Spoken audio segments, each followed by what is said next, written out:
مولانا حماد اللہ صاحب، یہ عمران خان نے بیان میں کہا ہے کہ عیسی ابن مریم حضرت عیسیٰ علیہ السلام کا ذکر نہیں ہے قرآن کریم میں اور ہسٹری میں، گویا کہ ہسٹری میں ذکر ہی نہیں ہے. تو آپ کوئی ایسی آیت ہمیں سنائے نا جو عمران خان تک پہنچ جائے. پتہ تو ہمیں بھی ہے، بچے کو پتہ ہے، بلکہ ہمارے گلی کے پوڈری بھی اس بات کو مانتے ہیں کہ عیسی ابن مریم کا ذکر اللہ تعالیٰ نے کیا ہے قرآن کریم میں، احادیث میں بار بار ذکر ہے. لیکن خان صاحب کو ذرا مسئلہ دیجیے.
وبرا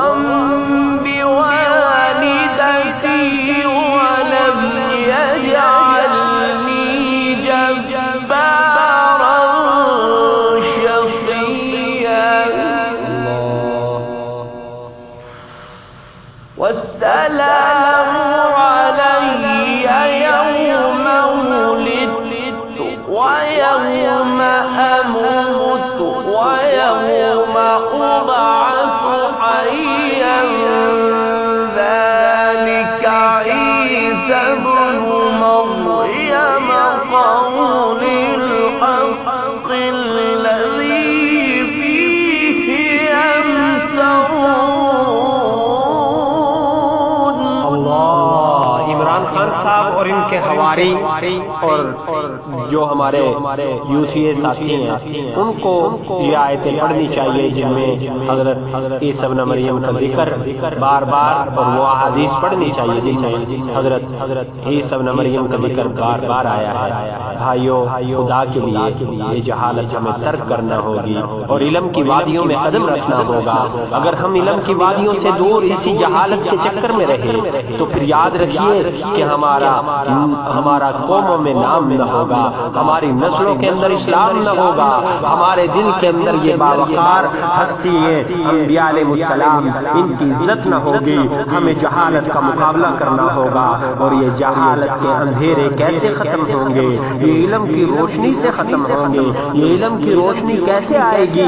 یہ انہی کے ساتھ آئے گی جن کو علماء اکرام کہا جاتا ہے. میرے بھائیوں، ہمیں قدم اٹھانا پڑے گا، مدارس کی طرف اپنے بچوں کو بھیجنا پڑے گا، قرآن کریم کی تعلیم دینا پڑے گی، قرآن کریم کو سکھانا پڑے گا، قرآن کریم کو سمجھانا پڑے گا. اور اس کے ساتھ ساتھ ہمارے بچے حضرت عیسی ابن مریم کے تعارف کے ساتھ یہ قادیانیوں کا عقیدہ کیا ہے وہ ہمیں اپنی نسلوں کو بتانا پڑے گا. اگر یہ نہ بتایا تو جاہل حکمران دین کے اندر بگاڑ پیدا کر دیں گے.